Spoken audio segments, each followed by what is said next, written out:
Nous ne pensions pas que nous avions faim ou que nous ne pouvions pas prendre de douche parce qu'il n'y avait pas d'eau chaude. Nous nous demandions juste si nous allions rester en vie aujourd'hui ou si nous allions mourir. Et nous prions tout le temps. Dieu merci, nous sommes encore en vie.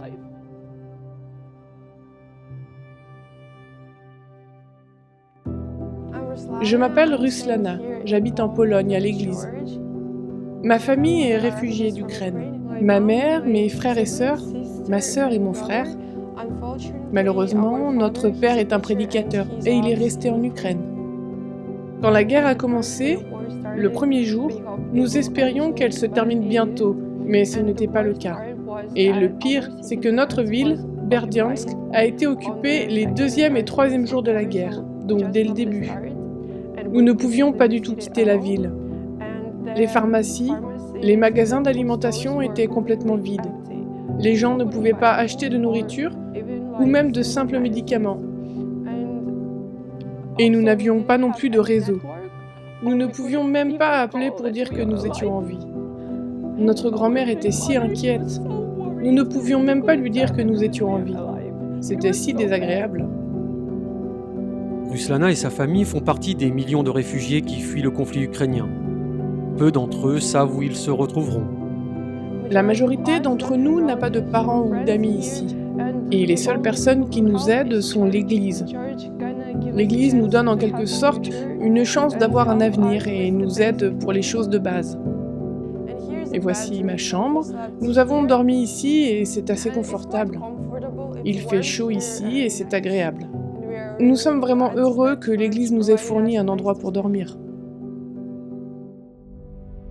Les églises adventistes à travers l'Europe redéfinissent ce que signifie pour une église d'être un sanctuaire. ADRA soutient leurs efforts pour accueillir des milliers de réfugiés. Jésus n'a jamais demandé « Qui êtes-vous ? Quelle est ta nationalité ?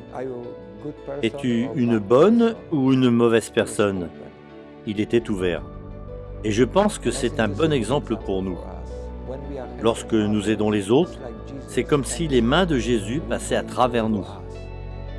Nous changeons à cause de Jésus, de son impact sur nous. Nous voulons être ses mains et nous voulons être ses pieds.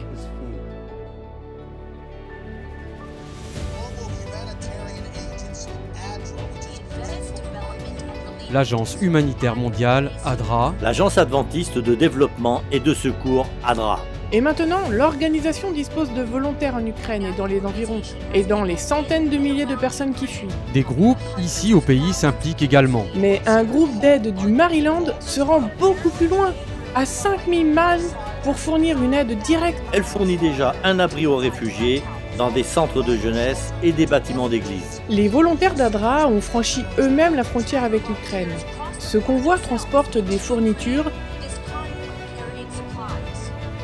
Quand ils nous ont dit « Ne vous inquiétez pas, vous pouvez vous sentir chez vous ici, nous vous aiderons parce que nous sommes vos frères et vos sœurs en Dieu », ils nous ont simplement soutenus et cela signifiait beaucoup.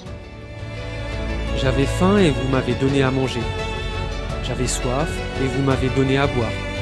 J'étais un étranger et vous m'avez accueilli. J'avais besoin de vêtements et vous m'avez vêtu. J'étais malade et vous m'avez soigné. J'étais en prison et vous êtes venu me visiter. Une partie de vos offrandes de mission aide le travail de l'ADRA.